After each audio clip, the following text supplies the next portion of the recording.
45 is actually a good angle for a trend. Everybody should have a tool that measures trend angles. And actually a tip, if the trend is going up at a certain angle, it is more likely than not that the reversal trend will be at the same angle. At least that's what I notice. All right, let's get started. Oh, we got more than 45.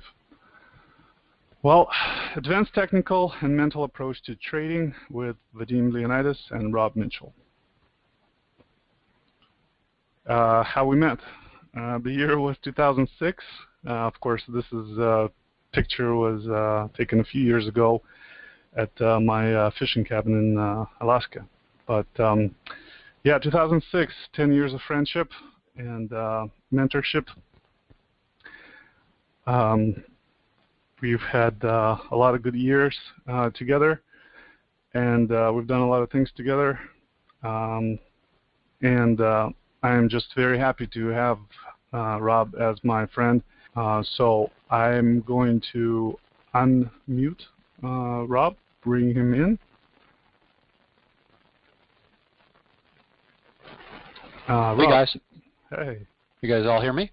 Everybody hear me all right? Thanks for having me in today, Vadim. Yeah, Vadim and I go way back. We've done a lot of trading stuff together, and that image that you see there is me and my family. I live in Carlsbad, California, and Vadim and I has come out to visit before and made a home here. And also that picture he showed you earlier with up at the fishing cabin in Alaska. Boy, that's a wonderful, wonderful to go to Alaska in the summertime, and the sun setting at 11:30 at night, and some of the best fishing in the world. Is just an awesome, awesome experience. So, but yeah, Vadim, thanks for having me in today. I originally met Vadim in a chat room, and I didn't really know who he was, and I'd never been in a chat room before. I was kind of holding myself out as a retired commodity trading advisor, and so I have a background as a money manager, as a system developer, and many know me as the biggest S&P 500 mini trader in the world. That was told to me by the owner of a clearing firm that we were doing a lot of trading for. This is back when the trading was done on the floor in a pit. And about the time that the E-mini S&P 500 futures contract was created. At that time, the contracts traded between 12 and 15,000 contracts, and we were trading about 3,000 of that.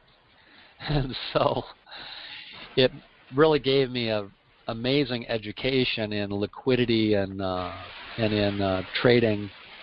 That you just couldn't get an education that could give that to you. These days I trade mostly in oil futures. We also do some trading in the bonds, and I about 2 years ago started training traders, kind of just part of my way of giving back. I train traders, and in the capacity of working with traders, I also learned a lot of remarkable things about trading psychology. Excuse me a second. I learned a lot of amazing things about trading psychology, working with traders, and seeing where traders got into trouble and had trouble operating, just psychological traps that they would get themselves into. I have long done neuro-linguistic programming, and I'm a board-certified master hypnotist and timeline therapist, and also an NLP trainer. And I originally started doing this with the intention of helping my students to clear the mental difficulties that they get into as traders. And so we're going to do some slides today that are just going to cover some of these pitfalls and things that I do to help traders to be more successful. No trader can function in a manner that's not in alignment with their own inner being. And this all sounds maybe kind of like some fluffy stuff up in the clouds or something. And it's not really meant to be that way or to sound that way, but in fact, if you don't believe at any level within your own being that you can be successful, it's absolutely guaranteed that you will, some aspect of your personality operating below your awareness will sabotage that effort. And the reason for this is because you can't really manifest something that you don't believe. And so this gets into issues of what we call manifestation. And so I've found actually that traders can follow along with a trade, but in fact what will happen is they won't hold it out to the successful completion of the event. And that's because they're not operating from their own sense of what is right. And so it's really important as a trader to be operating from your own internal sense of what's right. I can't stress that enough. In the beginning, it won't necessarily be that way, as you have a little bit of a mentorship and whatever, but then you have to find your way, and you have to make what you're doing your own so that you have the conviction to follow through. And when I use a word like conviction, you could imagine a pro fighter, take a guy like Muhammad Ali or something like that going into the ring with just absolutely no question about what he's there to do and following that through with an intent that would shake any man to his boots.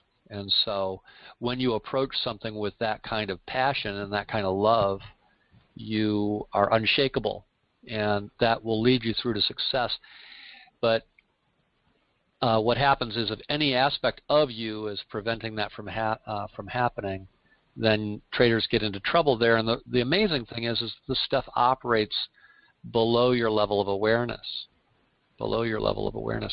Now, you may have an unshakable and amazing conviction right now today, and you might actually be able to have success for a time as a trader, but then the little doubt creeps in, and sometimes people have internal voices. They talk to themselves in negative ways and down themselves and things like this, and often these things are learned when you're a little kid before you're even aware of what we have. About the age of 8, you start developing what's called a critical faculty.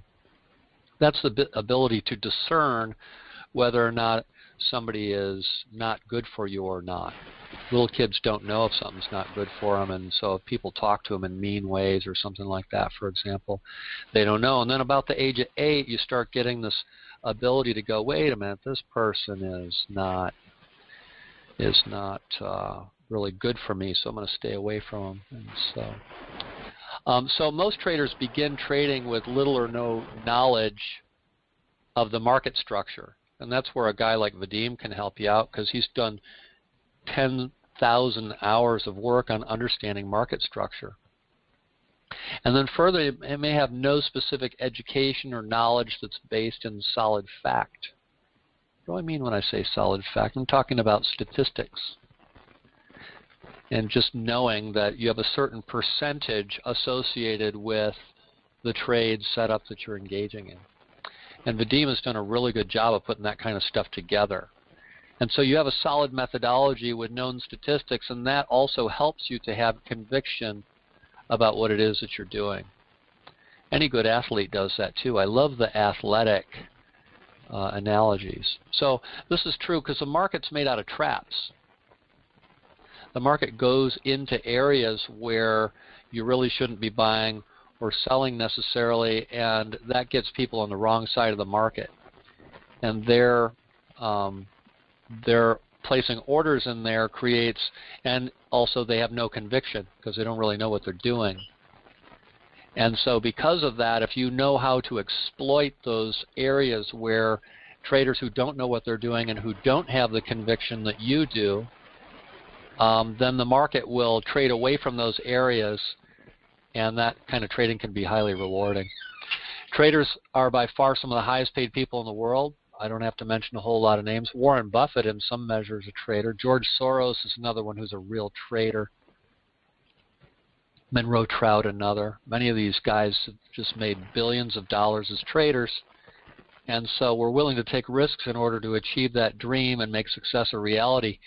But the key is getting your mindset in alignment with that desire and in alignment with the reality of the way markets work. When you bring those things together, and we're going to look in a few minutes at a slide that kind of shows how these kinds of things come together in your own internal experience and how that stacks up as leading you to be a winning trader.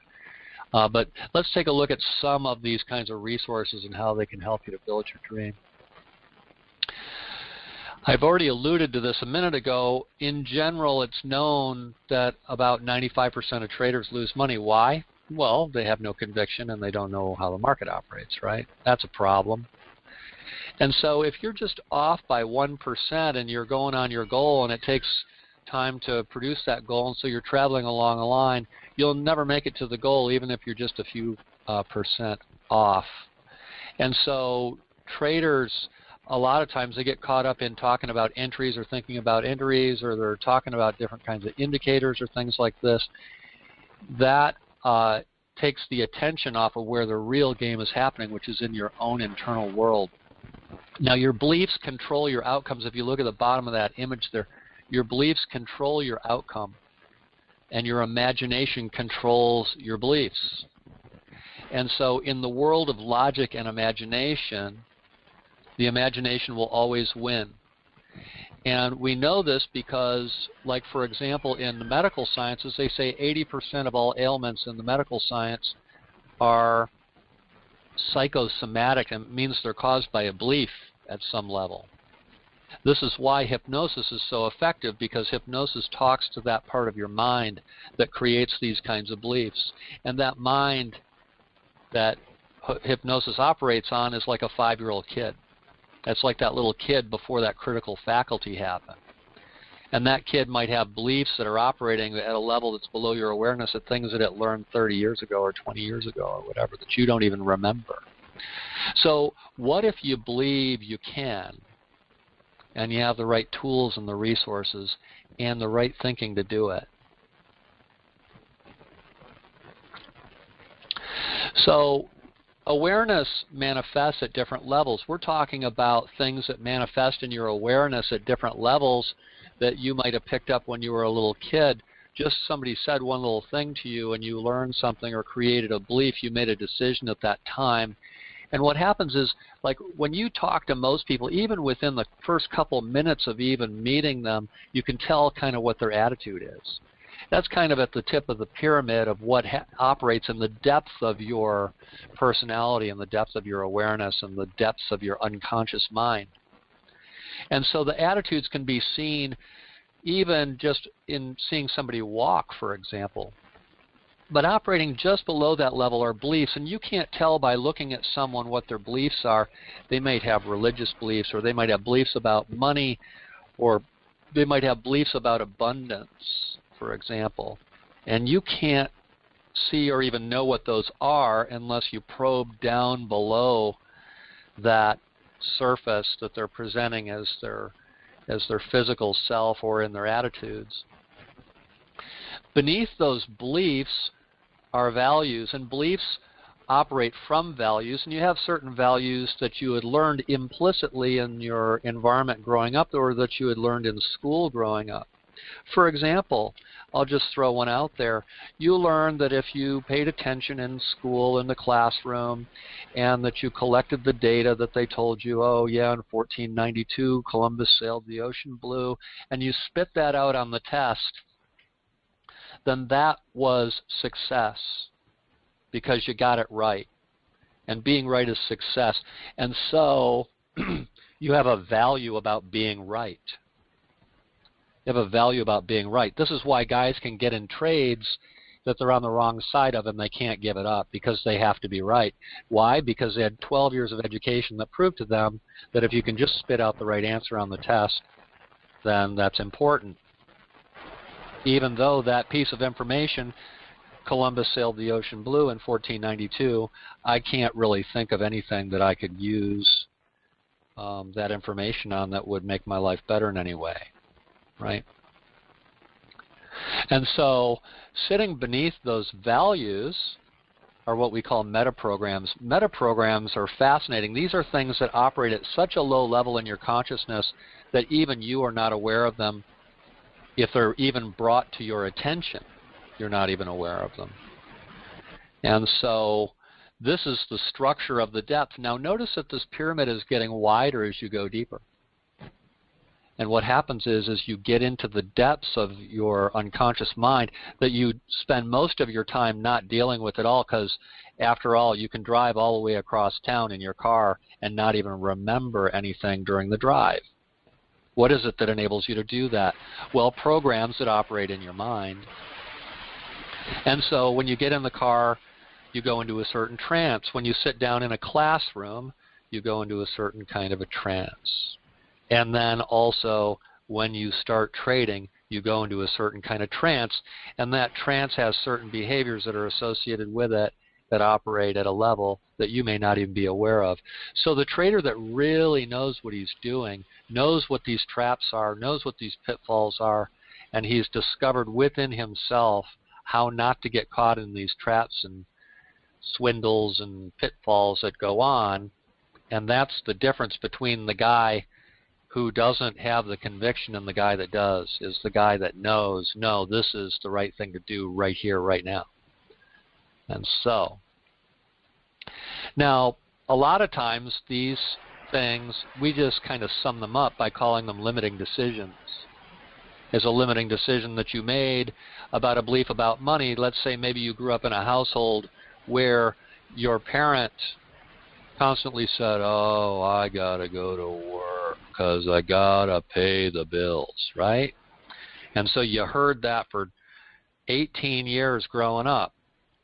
And so you think, not your fault or any decision that you made, you know, at any time, that you got to work for money. Well, that becomes a problem for traders. Why? Well, because traders get paid for something that has no tangible work related. Now, don't get me wrong, trading is hard work.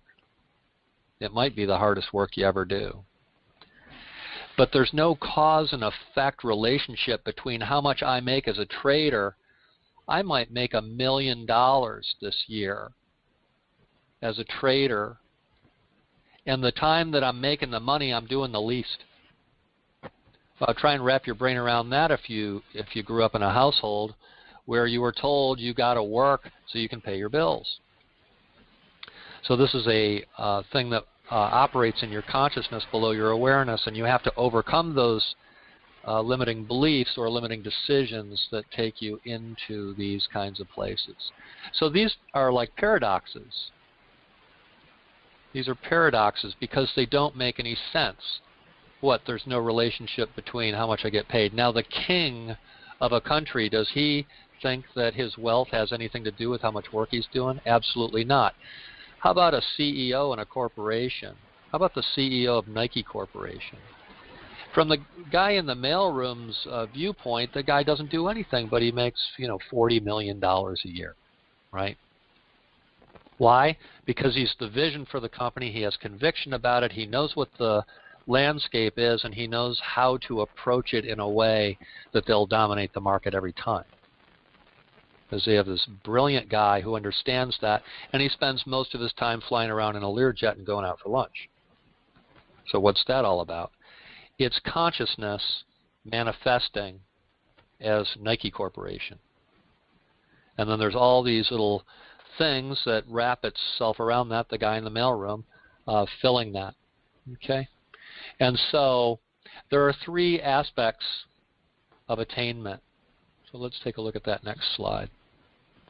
Oh, first we're going to, so these are some kind of limiting decisions that might crop up with traders or anyone else for that matter. I don't know what prevents me from staying in that trade. Oh, this just doesn't make any sense. That's an internal conflict. And when they have that internal conflict and it's coming out in that kind of verbiage, it means that you are engaging in a behavior at some level that you're not aware of. Pretty trippy, huh? Oh, this just isn't like me. I don't know why I behave like that. That just isn't like me. Well, it's like some part of you, but not a part that you have access to. Oh, I don't understand this, but, or logically, I know this isn't true, but I keep doing this. I don't actually believe this, but it's really important, like for me operating as a therapist with traders, to listen very carefully to these kinds of statements. Anytime that word but comes out of your mouth, or anytime that word doesn't comes out of your mouth, doesn't make any sense, doesn't this, doesn't that, I can't, comes out of your mouth, there's something operating within the personality. Now, some of these are defended or undefended. Like some of them, you will fight to the death to prove that you're right at some level when you should have stopped yourself out, 80 pips ago or something, right? And then some are undefended. It's just passively getting knocked around like a billiard ball on the table. And so these become important issues in that too. And so the problem is, and that last statement on that slide is, can you really get out of this kind of stuff on your own? And the answer is you can overcome it with brute force, but often these things will come back and haunt you. And so if you start to have some success as a trader and then these things keep coming back to haunt you, you probably want to reach out to me and let me help you, or Vadim, overcome some of these personality things. I know Vadim has done a lot of work towards improving himself on a personal level in these kinds of areas. So what else could these limiting decisions or limiting beliefs come out like? I know these are going to sound horrible. I'm just going to rattle them off. I am bad. I'm not wanted. I'm unlovable. I'm stupid. I'm not good enough. I'm wrong. I'm unacceptable. I'm inadequate. I'm a burden. I'm a failure. I'm worthless. I'm powerless. If that kind of stuff's coming out of your mouth, you have to address it if you're going to be a world-class trader. At some point, I can't have what I really want. There's that word "can't" again. I don't deserve to be happy. Guys, so many people believe that. It's tragic. It's tragic. I've cried after working with clients before because I know that sounds all feminine and everything, but you see what's happened in this person's life, and they've been doing that for 30 years of their life. They've sabotaged, been sabotaged for 30 years of their life, and you have this session with them, and you clear it in one session, and you go, oh my God, I don't fit in. I'm on my own. You've got the whole burden of the world on your shoulders. There's no one I can count on. I'm all alone. I deserve to be punished. I'm a bad person. Some belief systems will get that kind of stuff going. I can't survive. I'm defective. Those I'm dependent on are dependent on me. How trippy is that? There's not enough. Money is evil. And the funny thing is, guys, when these things happen, it never makes any sense. It's always, that's why I used the word paradox before. It's always the opposite of what it appears. So like the toughest people that may be you, maybe me, I don't know. The toughest people are often the softest inside. And the most easygoing people can often be, you don't want to make that guy mad. There's a fire brewing inside that guy if you hit him the wrong way. So. Oh, this is true. I just wanted to say something. I remember being at your house one day, and you got on the phone with your manager at the art gallery, and you yelled at him so hard that I've never seen that side of you. But it's like you say, we all have to have it at the same time, and the power can also come from being kind and doing what's right for the other person.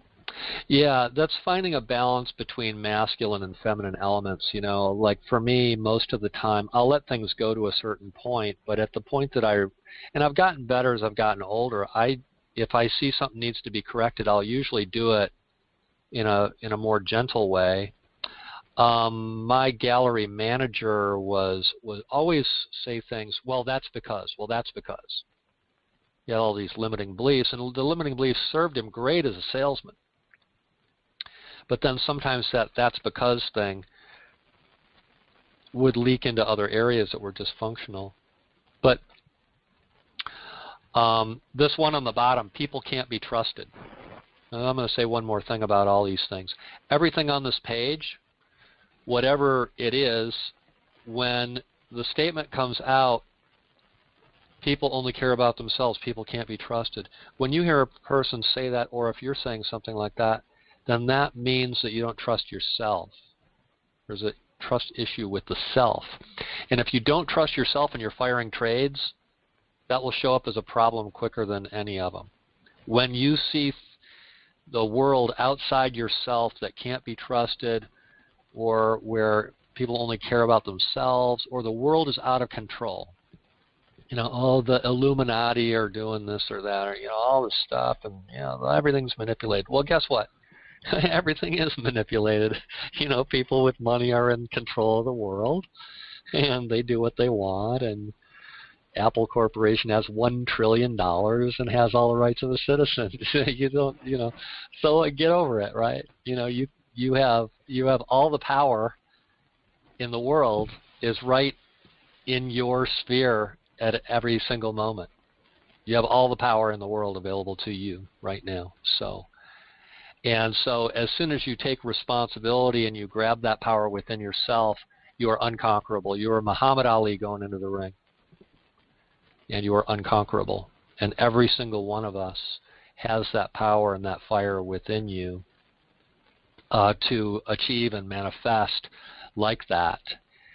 And there's nothing wrong with if there's a blockage, because you're always, you know, because, you know, once you clear one thing, then, you know, other little things come up, but you come to a point where if you can't really achieve what you want in life, that sometimes you can reach out and get a little bit of help. You don't have to do everything on your own. That's the one that said, I'm all on my own in the world. I can't ask anyone for help. And I see this so much with traders. It's like, I can't ask for help. It's like, oh, well, you know, I'll make him pry it out of me. Well, that's not good, because you have to take ownership of what it is that you're trying to overcome. And at the point that you do, then yes, it's painful, and the rewards are always greater than the pain. Always, always, always. So there's a symbol over here on the right, 3 aspects of attainment. One, you have the conscious desire, and every single one of you that are in here right now has a conscious desire to be a great trader. Every one of you. I have no doubt about it. Then you need skill development. Now, in the sports arena, that's subconscious development. You need to be able to make the layup shot with the basketball. You know, for those of you that are foreign, you know, you have to be able to make that shot without thinking. If you ever saw that movie Red Army, those guys, the hockey team, those guys could fire shots with such accuracy they could break balloons, you know, blown up and nailed to a board in sequence. Boom, boom, boom, boom, boom, knocking out the balloons with hockey pucks from 40, you know, from 20 meters away. Wow, how's that even possible? Because these guys spent tens of thousands of hours becoming the greatest hockey players in the world. They can do that without even thinking. And so when you can know, this is where I pull the trigger, this is what I do through the duration of the trade to follow it through to completion, that's a skill development.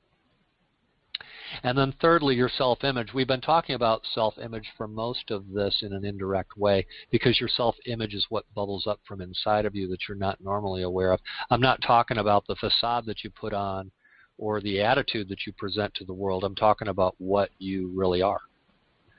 Now, each of those must be equal. That's what the 3 circles are, each one of those. One is a conscious desire. One's a skill development, and the other is a self-image.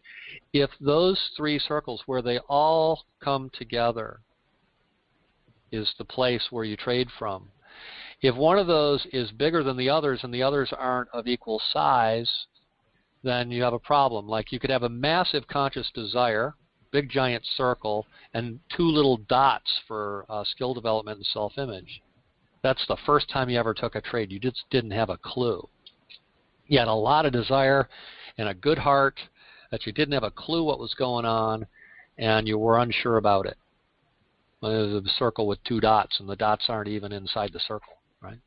Horrible. Okay, then your skill comes up a little bit and it starts getting better and better and better until that ring of your skill is level with your conscious desire to achieve. Well, if your conscious desire to achieve is big, then you got a lot of work to do because you're going to be great, but you got to get that skill up there and you've got to get your self-image up there so that all 3 of them are there. When those 3 things all come together, and I'll tell you where I got this from. I got it from a guy named Lanny Basham. He trains gold medalists, Olympic athletes. And he said over the years this is what he had learned, that these 3 things are in balance in the attainment of greatness. And that applies to trading just like it does to sports or anything else that you do in life. So when a trader comes under pressure, he can't be any better than the weakest of the above. So yeah, you've got passion, and that's admirable, and it's beautiful, and it's wonderful. But is your skill and your self-image on par with that desire? When those 3 things come together, you will be the greatest winning trader imaginable.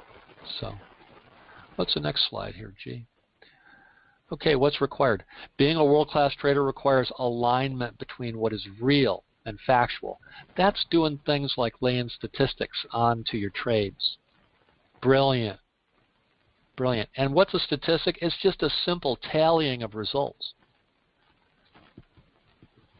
Simple tallying of results. Now, a lot of traders get into trouble because understanding statistics is counterintuitive. It's counterintuitive. You're just not taught to think that way. It's like a bunch of data, right?